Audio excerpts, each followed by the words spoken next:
है कि अख्तुल इमान तो से निकले रहे तो वहां पूछो दी कि तो फिर क्या निकला ले मियाँ रात के उन दंगाई लोगों के एजेंट। क्या अमोर वैसा के लोगों, बाबरी मस्जिद को तोड़ने वाले और गुजरात में माओ बहनों की इज्जत लूटने वाला कोई एजेंट हमारी बस्ती में इज्जत के साथ आ सकता है?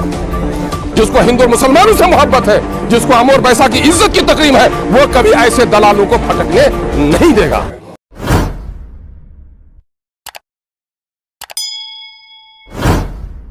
एक बात से मैं आपको होशियार करूंगा कि फिरका परस्त लोग, सांप्रदायिक लोग, उनके पेट में बड़ी ऐठन है कि साहब अकलियतों के दरमियान में इरा दलित बस्तीरा तो लड़का बीए पास कर गया मियाँ।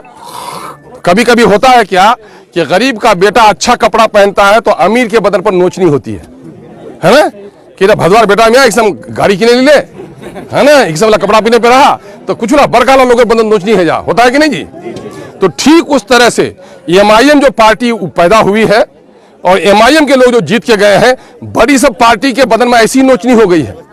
ये सब तो हम लोग का गुलाम था, है ना। इसको कहते थे कि बोलो तो बोलता था, कहते चुप रहो तो चुप रहता था, कहते बैठो तो बैठता था, उठो तो उठो, मेरे हुक्म पर चलता था। लेकिन एमआईएम जब से जीत के आई है तो असेंबली में आप किसी को पूछने की जरूरत नहीं, एमआईएम का आदमी खुद से खड़ा होकर अपनी बात रख लेता है। तो बहुत सारे लोगों के पेटों में ऐठन हो रही है। नौजवानों, इसको करो, इसकी कदर करो कि एमआईएम सिर्फ तुम्हारे सड़क और पुल पुलिया के नहीं, बल्कि इस मुल्क में जहां दाढ़ी के नाम पर किसी को नोचा जाता है, टोपी के नाम पर किसी को नोचा जाता है, टिकी के नाम पर किसी को लड़ाया जाता है, उन तमाम तरह की मजबूत वकालत अगर कोई पार्टी कर रही है तो उसका नाम बैरिस्टर असदुद्दीन ओवैसी की पार्टी मजलिस-ए-इत्तेहादुल मुस्लिमीन है।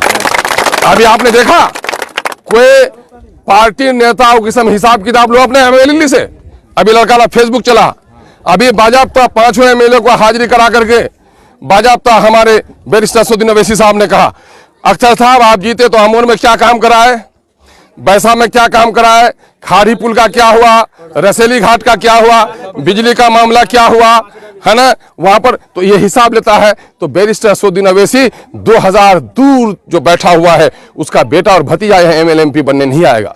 वो जो आपके मासूम चेहरों को देखा, वो जो उजड़ी हुई बस्ती देखी, दवा के बगैर बिलखती हुई माओं को देखा, तो वो दर्दमंद इंसान हर जगह पर आज सीमांचल की वकालत कर रहा है।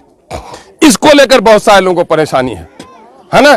कभी द्वारकी दे पिछू दे, कभी भिटार पिछू दे, कुछ उसे कभी कभी बावर्ची खाना खराब कर दो, करो ना, नहीं करो, है ना, चुला करो तो उसे।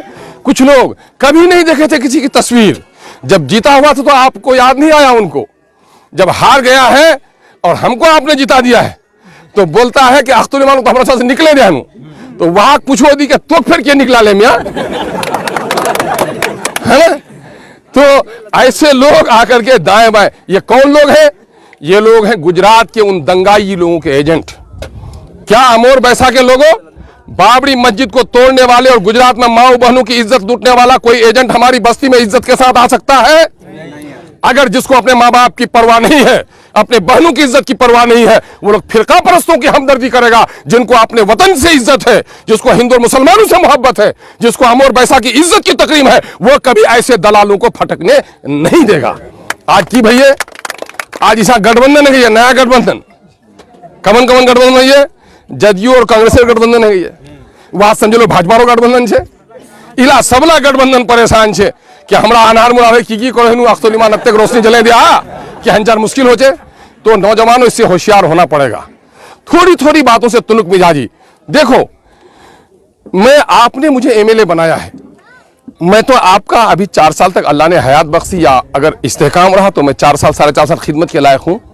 अगर आपने डिस्टर्बेंस किया, आपका काम उलझ जाएगा, आपका काम उलझ जाएगा। मैं नेकी रात, ये अच्छी सोच नहीं है।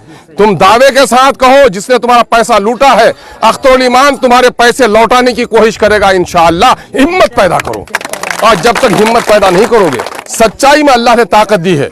मैंने ये कहा है कि लकवा जिस बूढ़ा को हो गया है, वो बूढ़ा भी रात को पेशाब करने के लिए उठता है, हरचंद को दौड़ नहीं सकता, किसी पर डंडा नहीं चला सकता है, लेकिन खांसता है तो उसके खांसी से हथियारबंद डाकू रास्ता बदल देता है कि मैं बसीरत लोग जगह हुआ है।